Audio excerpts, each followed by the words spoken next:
खूनी गुड़िया। वो आवाज। आधी रात का वक्त हो चुका था। पड़ोस वाले घर से फिर से किसी बच्चे की रोने की आवाज सुनाई देने लगी और साथ में उसी घर में रहने वाली देवकी नाम की औरत की लोरी गाने की आवाज भी। ये आवाज सुनते ही राधिका डर से थर थर कांपने लगी। उसने जल्दी से गहरी नींद में सोए अपने पति केशव को जगाया।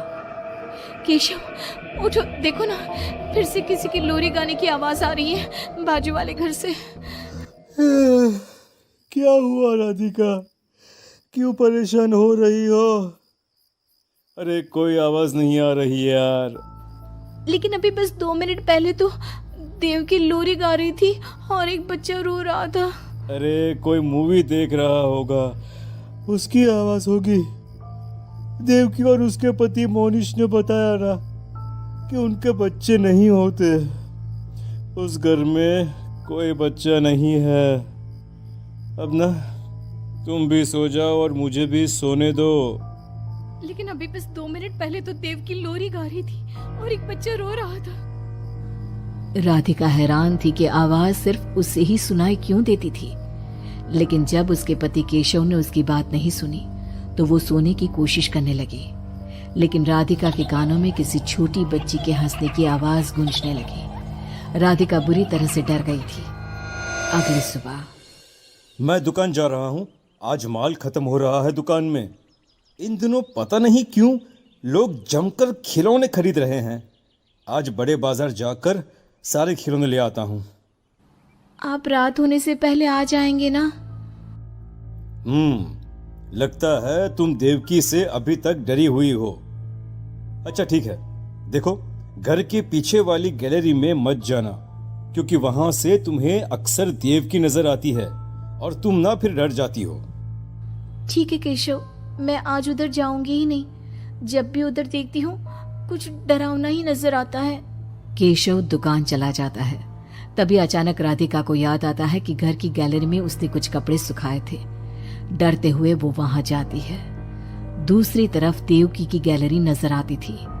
राधिका जैसे ही कपड़े लेकर वापस आने को पलटती है, उसकी नजर सामने देवकी की गैलरी में पड़ी।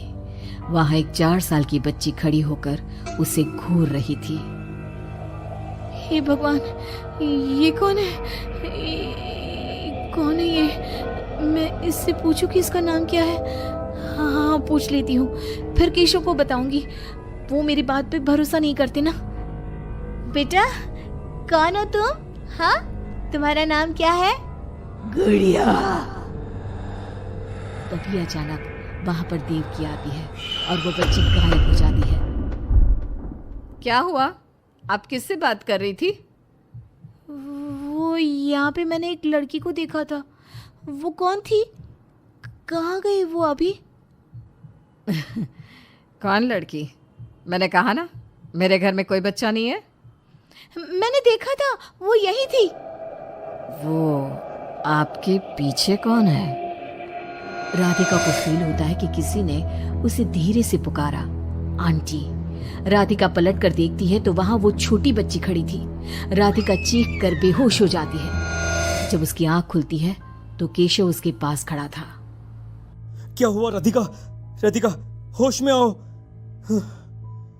वो तो भला हो देवकी जी का, जिन्होंने तुम्हें बेहोश पड़ा देखकर मुझे कॉल कर दिया और मैं घर आ गया। तुम उस गैलरी में गई ही क्यों?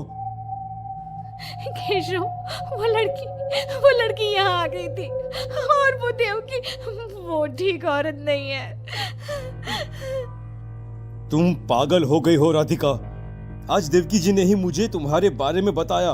क्या सोचती रहती हो? अरे कोई नहीं है उस घर में। अगले दिन केशव के दुकान जाते वक्त, मैं भी आज आपके साथ चलूंगी। अच्छा ओके ठीक है, चलो चलो। अब दुकान पर पहुंचकर, वाह केशव, कितने सारे नए खिलौने। और ये इस पैकेट में क्या है? अरे एक बड़े साइज की डॉल है, मार्केट में नहीं आई है। सोचा अगर लोग खरीदेंगे तो अगली बार और ऑर्डर कर दूंगा। क्या मैं देख लूं इस डॉल को? हाँ देख लेना। मैं जरा माल लेने बड़े बाजार जा रहा हूँ। तुम दुकान संभाल लो और आराम से बैठकर खिलौने देख लो, ठीक है? केशव दुकान से चला जाता है। तभी कुछ देर बाद देवकी दुकान पर आती है। कैसी हो तुम? तुम यहाँ क्या लेने आई हो? गुड़िया। गुड़िया? मेरा मतलब तुम गुड़िया का क्या करोगी? तुम्हारे घर में तो बच्चे। तुम मुझे गुड़िया दिखाओ, बस बड़ी वाली गुड़िया।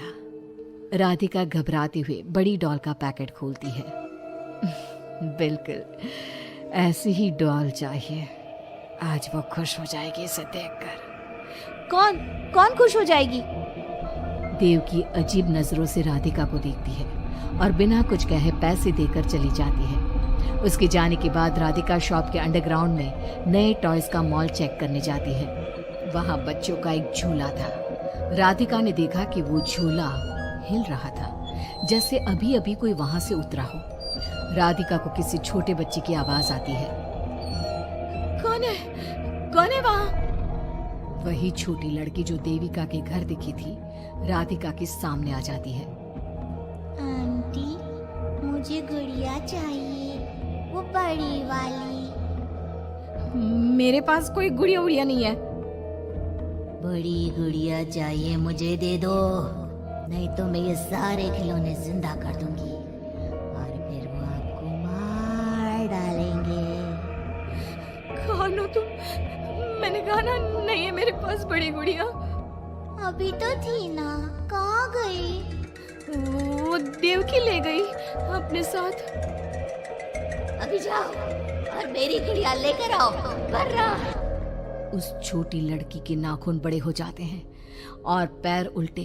वो बहुत ही खौफनाक दिखने लगती है। नहीं नहीं, देखो, मैं अभी जाकर तुम्हारी गुड़िया लाती हूँ। तुम यहीं रुको। नहीं, मैं तुम्हारे साथ चलूंगी, कहीं तुम भाग गई तो। राधिका शॉप से निकलकर तेज स्पीड में सड़क पे चलने लगती है। उसने पलट के देखा तो वो लड़की साए की तरह उसका पीछा कर रही थी। राधिका देवकी के घर पहुंचती है। दरवाजा खुला था। राधिका अंदर गई, वहां कोई नजर नहीं आया, बस सामने वो गुड़िया रखी थी। राधिका चुपचाप गुड़िया को उठा के वहां से आने लगती है। पीछे से आवाज आती है। रुको, ये क्या कर रही हो? मेरी गुड़िया कहाँ ले जा रही हो? देखो देवकी, ये गुड़िया मुझे ले जाने दो, वरना वो लड़की। ओह, तो उसने तुम्हें डराया। उसे तो मैं बुलाती हूँ। गुड़िया, जरा यहाँ आना बेटा। मम्मा, क्या हुआ? मेरी लाडो गुड़िया को बहुत पसंद है। देखो ना, 10 साल की हो गई, अब तक डॉल से खेलती है। ये तो वही लड़की है, और ये 10 साल की नहीं, 5 साल की है। हाँ, लेकिन जब उस कार एक्सीडेंट में मर गई तब 5 की थी, अब तो 10 की हो गई है ना। मतलब ये मेरी बेटी है और मरने के बाद भी मेरे साथ है। इसे ना लोरी सुन के ही नींद आती है, और डॉल्स तो इसे बहुत पसंद है। राधिका बुरी तरह से घबरा के भागती है।